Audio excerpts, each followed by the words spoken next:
Hi, my name is Dan Siskind.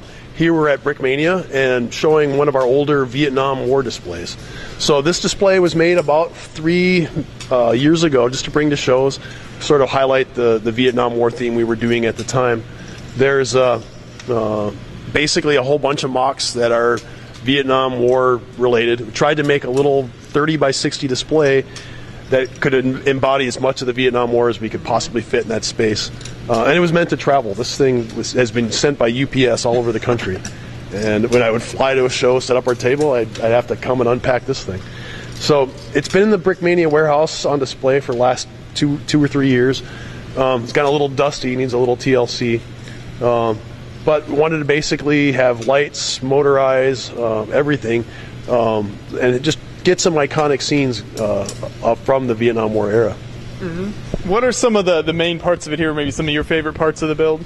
Sure. Well, obviously we have the helicopters. We start out with the helicopters, landing the troops into the sort of the village area. Yeah. Some of the more iconic kind of, you think Vietnam, you think that's some of the scenes you think of as kind of the helicopter. The Huey helicopter is kind of the Jeep of Vietnam, so they're everywhere. They're ubiquitous with the Vietnam War. So we have two. Fortunately, only one of them's powered right now. The motor's burnt out, and the second one needs to be replaced. It's one of the side effects of running these things all the time when we have open houses. Mm-hmm. Then we have the Vietnamese village. So we have some of the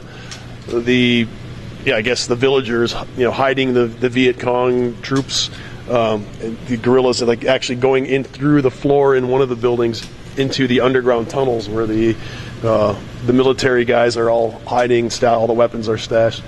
Of course, we have Rambo hiding underneath there was a creature of the Black Lagoon, but I think somebody liked it enough to take it home with us.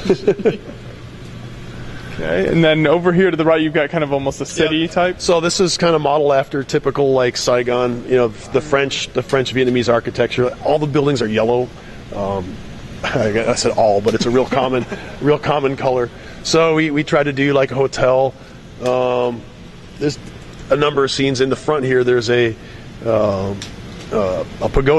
It's a Buddhist pagoda, and of course we have a monk immolating himself on the steps. For the cameras. And then this boat's very interesting here. Was that an official kit, or was that something you made custom for the diorama? It was a kit. It was the first Vietnam War kit I actually did. It's the boat from Apocalypse Now. Yeah. So it's gotten a little abused sitting there, but the surfboard walked off too. There was a surfboard stuck in the back.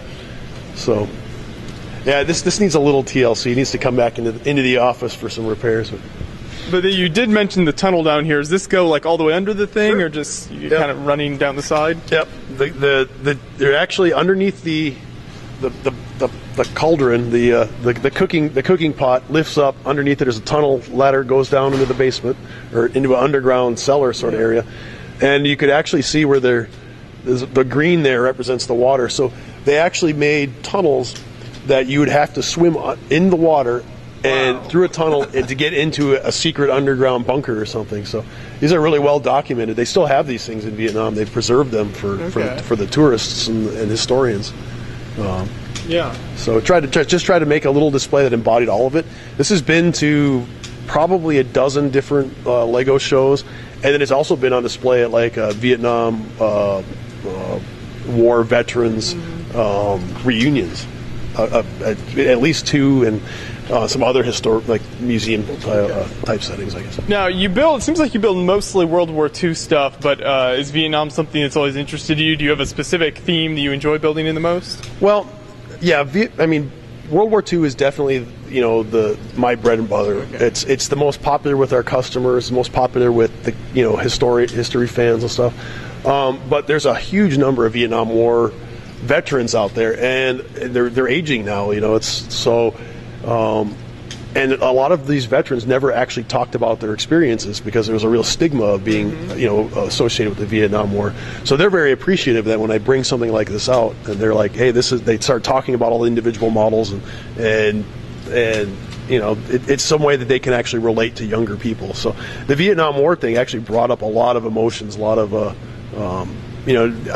stuff that we don't normally get because World War II is so well colored. Yeah, and World War II, like you said, Vietnam still has a lot of veterans still alive from it, so you're going to have a lot of those people, still people might know relatives and things. Absolutely. Yeah, that's amazing. Well, thank you for showing that to us. That's really cool. Yeah, you're welcome.